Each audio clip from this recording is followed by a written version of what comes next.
Hey everyone, Reed here with Big Strong Book, and today I'm going to be talking about Philip K. Dick's magnum opus, maybe? Depends on who you ask. Valis.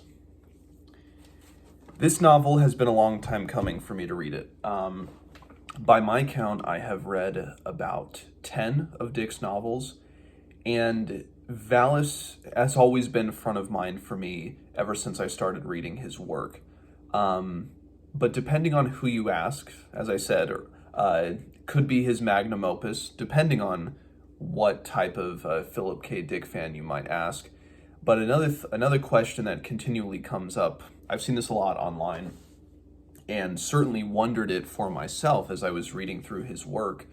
When should somebody who is diving into the works of Philip K. Dick, when should they approach Valis? It's kind of it's definitely put up on a pedestal, for good reason, I think, but it is very difficult, and it's almost, I think, unapproachable if somebody has never read anything by him before or knows very little about his personal life and big things that happened in his life, particularly within the 1970s. And so I think going into this, again, as I said, I had read about 9 or so of his novels in full. So, you get used to the major themes within his works, the grappling with reality and one's perception of it, trying to break through to something that and find the deeper thing within that might better explain one's reality. That one of many themes that he explores within his work, but then also I knew a little bit, and you can get a lot of this through if you just simply peruse the Wikipedia entry about him.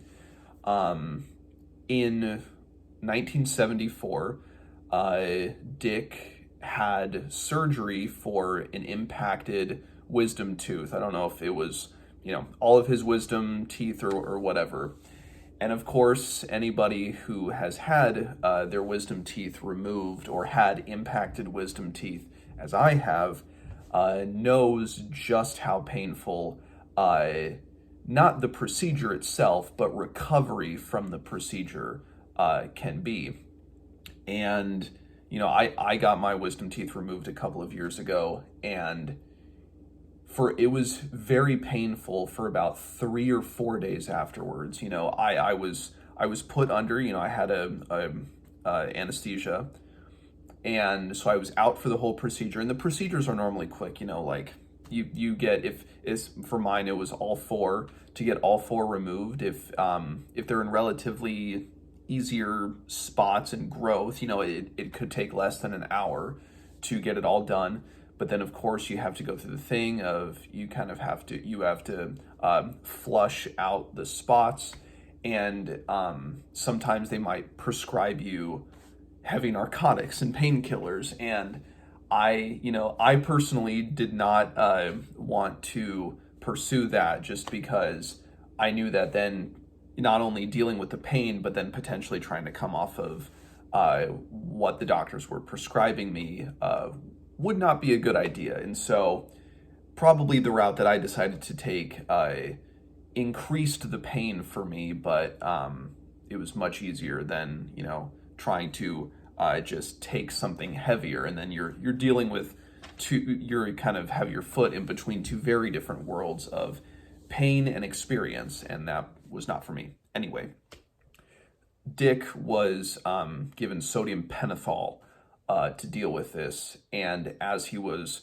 recovering from the effects of the procedure and from the sodium pentothal, he had mail-ordered, I think the drug was Darvon or something like that, which is not a drug that I had ever heard of, but he had been prescribed this, and it was delivered to his house. And the way that he describes it, that when he opened the door and he saw this beautiful younger woman, this dark-haired woman who had delivered his prescription.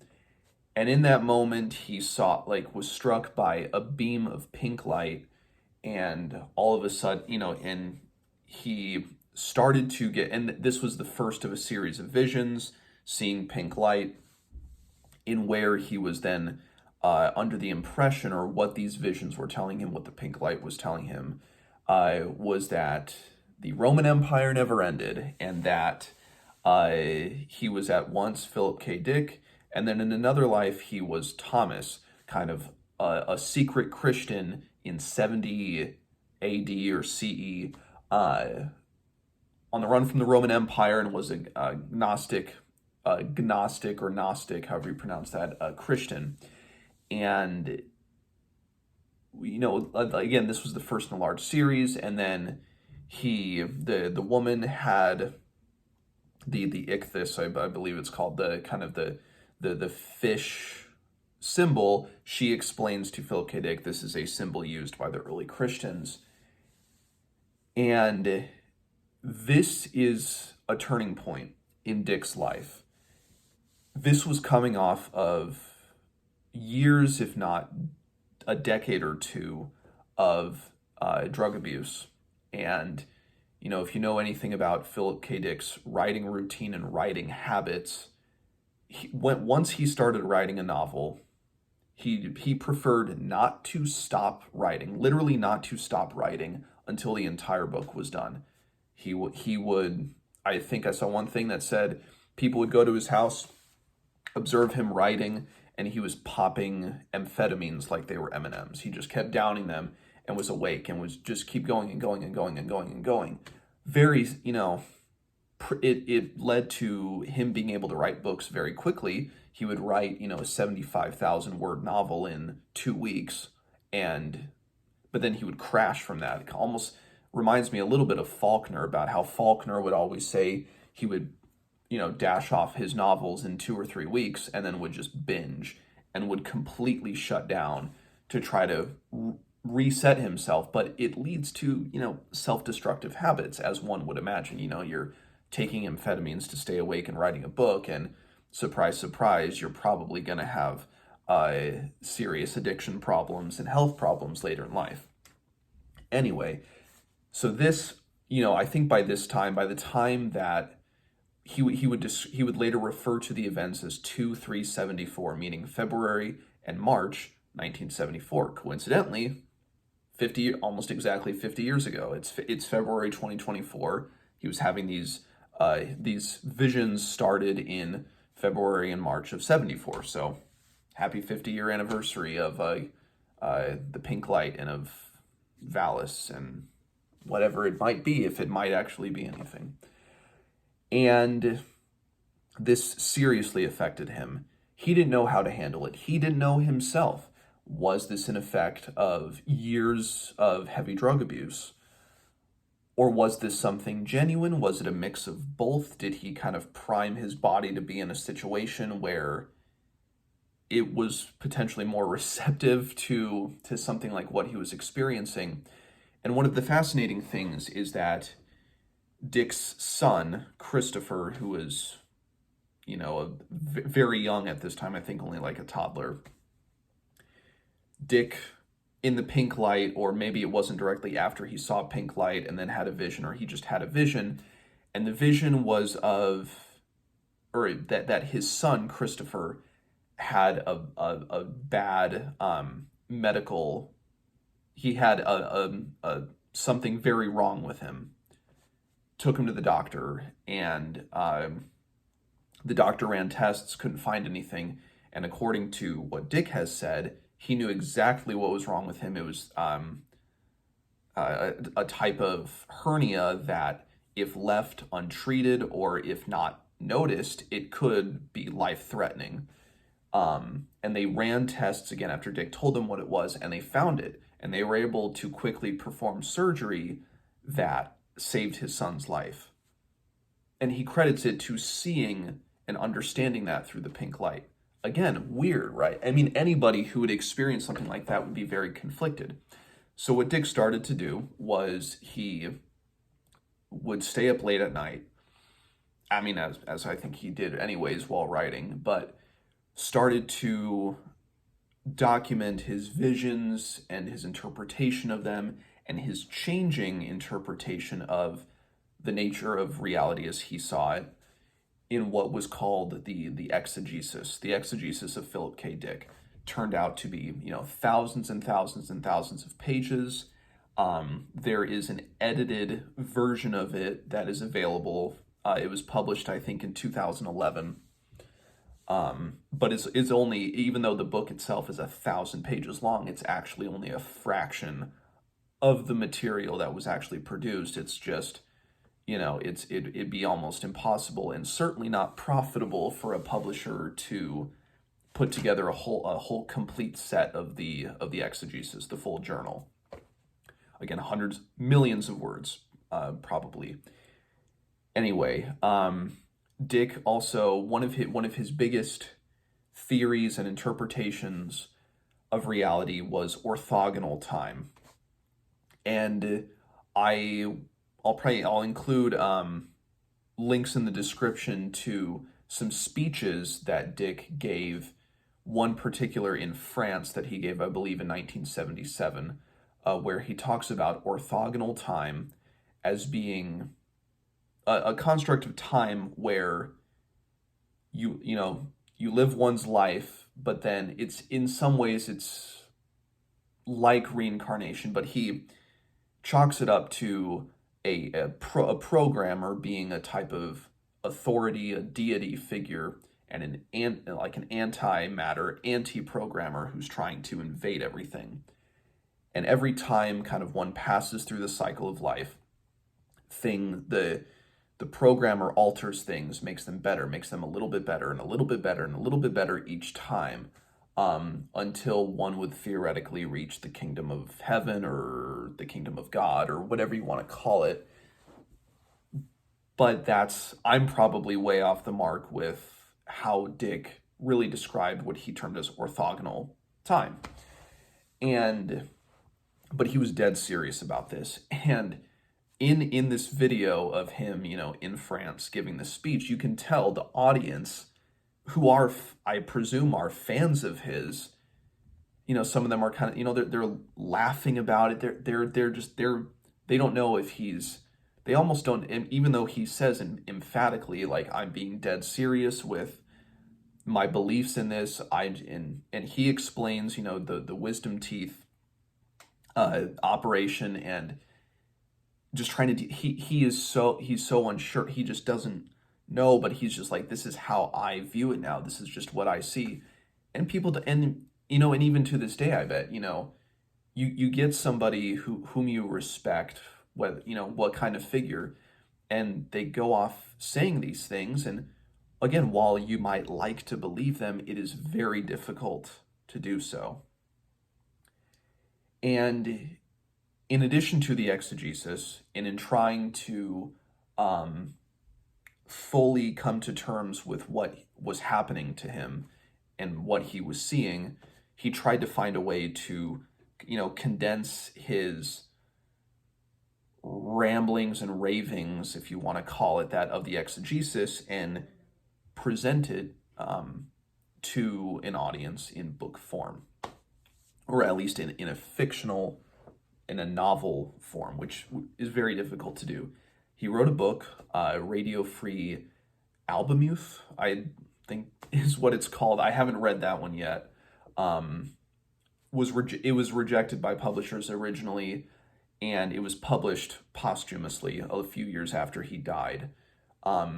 He retooled it and reworked it into Valis, and this is the third Library of America edition, called Valis and Later Novels. It has A Maze of Death, Valis, The Divine Invasion, and The Transmigration of Timothy Archer. Valis is such a departure from his other works. Maybe foreshadowed that development into the last phase of his career, foreshadowed certainly in A Scanner Darkly, but it's been years since I've read A Scanner Darkly. And A Scanner Darkly is referenced and is actually quoted in the book. Valis is you could look at it from the perspective of, this is Philip K. Dick fully embracing postmodernism. I mean, it's an extremely meta novel. The narrator is called Philip K. Dick, but he's actually but then Philip K. Dick creates an alter ego within the book called Horselover Fat, and there are times when Dick, the narrator, is trying to separate himself from Horselover Fat, who's the protagonist. And then that's the central thing, is that, you know, as he's experiencing these things, as he's writing his exegesis, there is the rational side of his mind that's like, you know what, this might just be effects from drugs. It might not mean anything. And then there is perhaps the more irrational or rational, depending on how you look at it, side of Horselover Fat, who's fully investigative, who's, just trying to break through and discover things and figure out the meaning and what does this mean, and this, and trying to get more information and consume philosophy and literature that could, that would prove him right. Those are the two sides of his mind. So, as he presents it in the novel, Horselover Fat, who's a stand-in for Philip K. Dick, 100% obviously so. Horselover Fat has his impacted wisdom teeth removed, gets the beam of pink light, and is trying to interpret this and how Horselover Fat, which is, not only is he a stand-in for Philip K. Dick, it's a translated version of Philip K. Dick, or Philip Dick. Philip, as it says in the novel, Philip translating to Greek as lover of horses, and then Dick in German translating to fat. So that's where we get Horselover Fat. And Fat is a man who, again, how much can we call Horselover Fat the real Philip K. Dick? Because there's the narrator, Philip K. Dick, and then there's also the author, the true self. Horselover Fat is dealing with the suicide of a very close friend of his, Gloria. And as he is trying to interpret his reality and make some sense of the visions he is seeing, the world around him is crumbling. Mainly his personal life. His wife has left him and has taken his son after his son's life was saved. And he tries to commit, he attempts suicide, but fails, and then wonders, why did he fail? Was there a reason for him failing in this? Was he supposed to discover more things? And then he's directly confronted with a friend, Sherry, who has cancer. Sherry is at first I thought it seemed like she was a devout Catholic, but then based on things in churches that his friend is involved in and real world influences, it seems like his friend might actually be Episcopalian and not Catholic. But she might be Catholic. And he, in how his friend Sherry is dealing with death. And then he has friends around him. A friend, Kevin, who is an atheist or agnostic, but who is very well read in terms of reading, of religious texts and philosophy. And Kevin is so obsessed, and he's like, well, if there is the God that imparted wisdom to save Christopher, well, why didn't it save my dead cat? My cat just ran out into the middle of the street and was hit by a car. Why did that happen? Why did my cat, who was so smart? And it's funny, certainly, like Kevin's preoccupation with, if I get a chance to talk to God, I just want to say, why did my cat die like that? Why did you allow? And that's the big thing, in all of these, in religious texts, in books that grapple with religion, it's always the why. Why did such and such happen in this way and not this? Why did a God figure or deity allow this to happen? Why, the why. The why is pervasive throughout all of this. And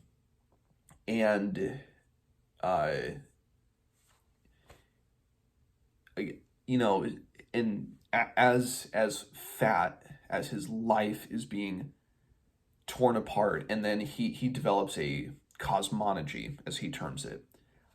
I'm gonna, and I might get this completely wrong. This may be completely off the mark to what Dick was actually writing about, but in this cosmology, that there is a a greater deity, a more of a female type figure that gives birth to two twins, but one of the twins, in like an effort to be born, kind of breaks through and is a premature birth and becomes subsumed by illness and death and is corrupted, and we inhabit this premature world.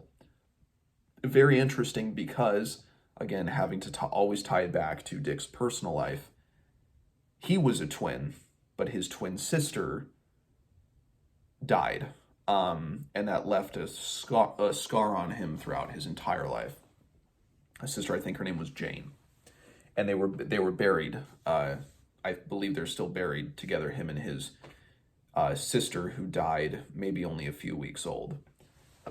So then you get this other twin that grows and is kind of the idealistic, and it's sending information. It's sending individuals who are divine and kind of alien in the form of divine figures like the Buddha, like Zoroaster, Jesus, Muhammad might be in the mix as well, Elijah.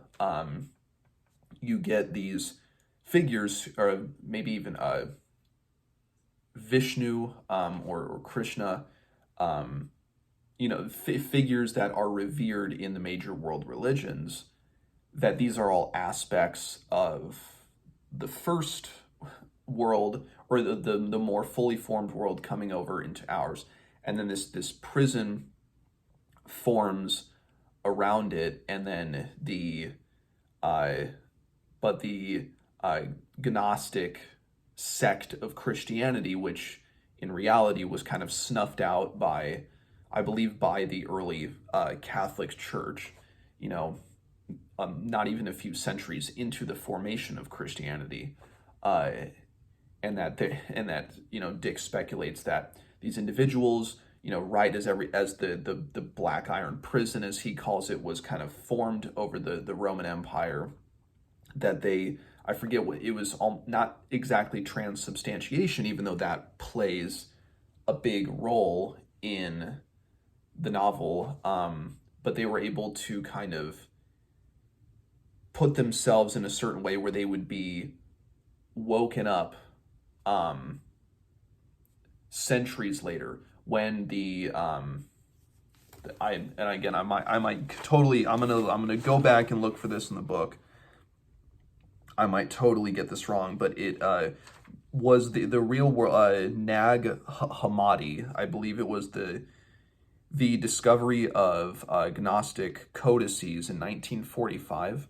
That this is when the Gnostics woke up, and they were able to break through again, and they were able to fulfill the overthrow of the Roman Empire, which was personified in the presidency of Richard Nixon.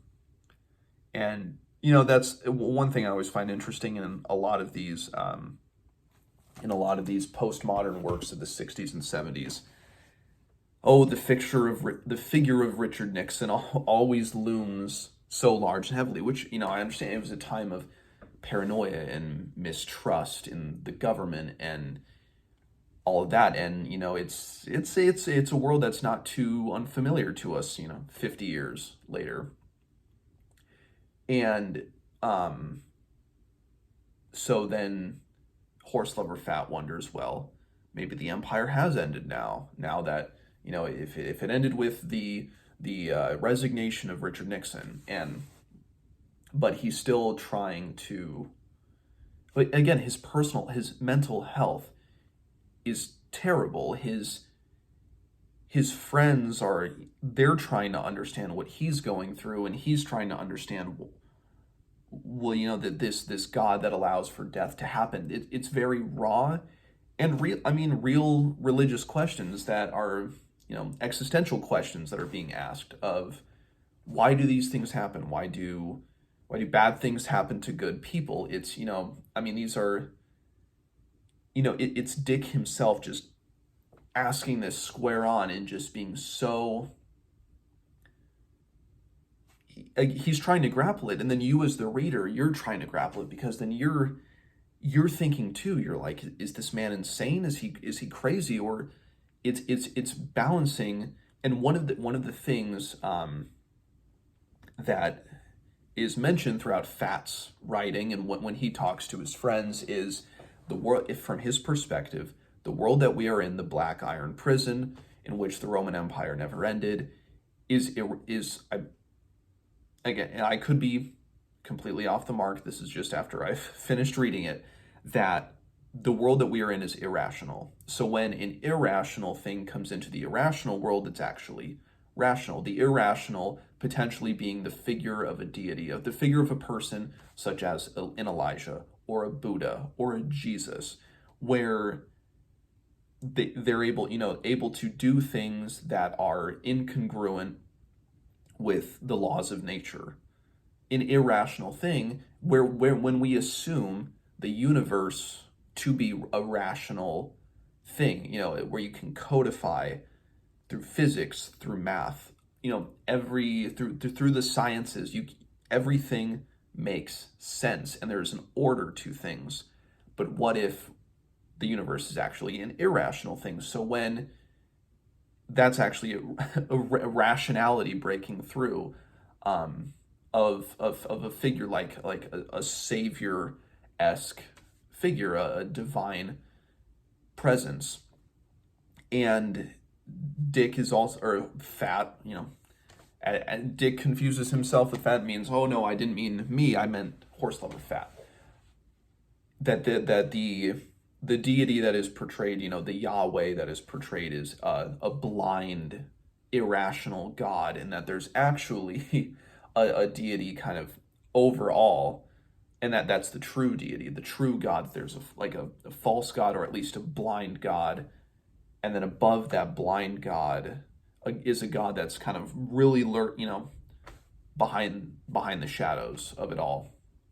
And what eventually, when the plot of the novel really starts to kick in about midway through, there's a film called Valis that these group of friends see, and they become so convinced because the movie has the pink light.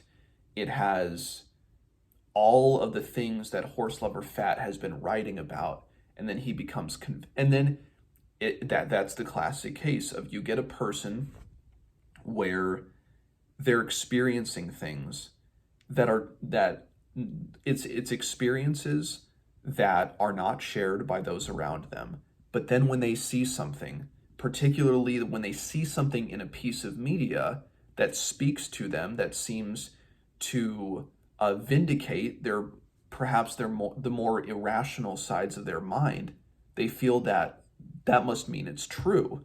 And then they want to investigate further. And, the film Valis does not exist. I believe this part to be where Dick just goes into exploring what happens when the irrational, or again, it could be the rational mind, sees something that verifies and says, yes, what you are going through is real. Your thoughts, your interpretations are valid, because we're somebody else somewhere, in this case, the creators of this film Valis, are seeing this too. So the group of friends get together and they form the Ripidon Society. You get Horselover Fat and Philip K. Dick, because he kind of enters the narrative too, even though Horselover Fat, Philip K. Dick are the same person. And then you get the friend Kevin, who again is more of the agnostic atheist or the skeptic. And then you have the friend David, who's a devout Catholic. But, and so these three friends, they want to know more. They realize from hearing from Fat that his perspective, there could be truth in there. They're seeing this, the the perspective, and they're seeing the information verified by a third party. So now they're curious.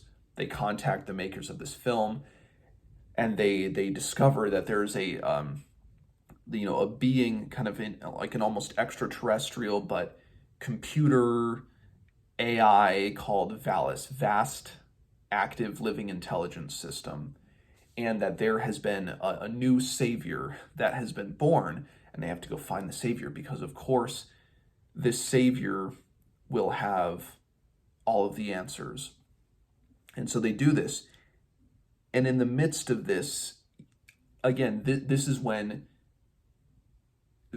Dick is very interested in exploring what happens when there's the third party that says, I hear you, and I'm going through the same things too. Because then that's when you feel verified, you feel accepted almost, that your viewpoints, which you questioned if they were crazy, and other people around you thought that they were crazy, but now, because somebody else is going through it, there might be truth. Or might be the truth with a capital T.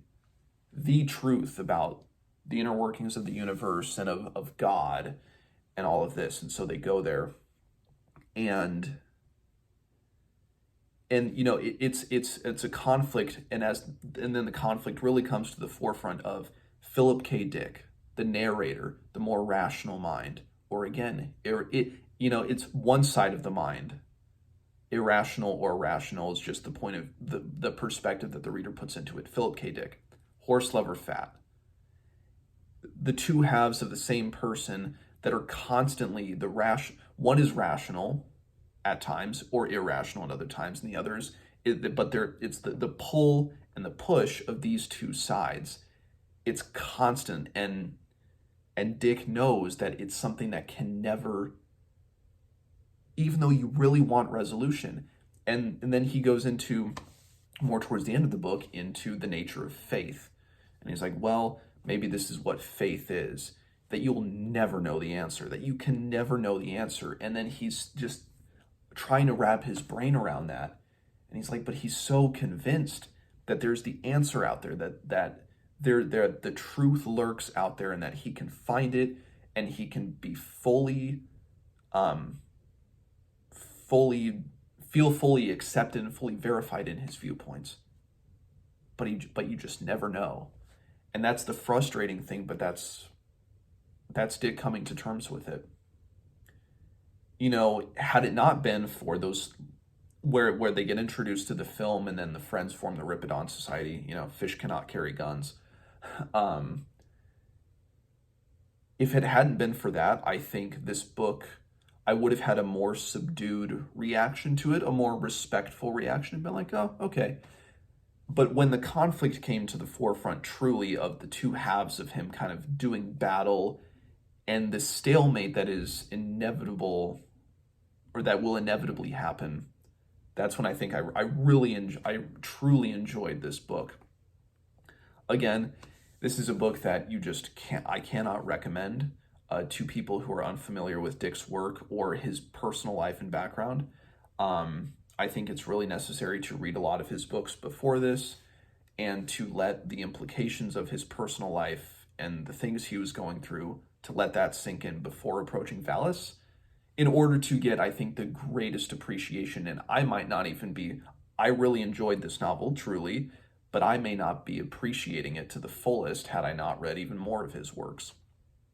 And one thing I'm very curious about, again, because obviously I was nowhere near to being around when Philip K. Dick was alive and writing, but I'm curious because what the reaction was like from fans of his who were reading his books, and then all of a sudden Valis comes out.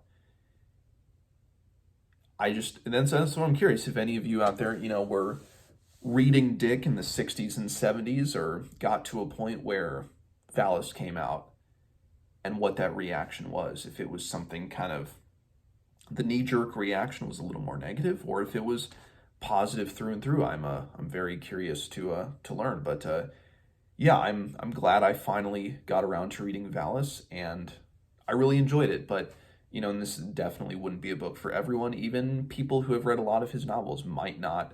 If you have not had a lot of those same existential questions and wonderings about just and being frustrated about, constantly running into walls when you're trying to get to the bottom. I mean, these are questions that will plague us for the rest of our existence. And, obviously we won't know until we cross that bridge from which we can't return. And even then, who knows, we might not even know. So, yeah, again, Valis gets my highest recommendation for people who have read a lot of his books and know a lot about his life. So, let me know what you guys think about Valis, and I will see you guys next time.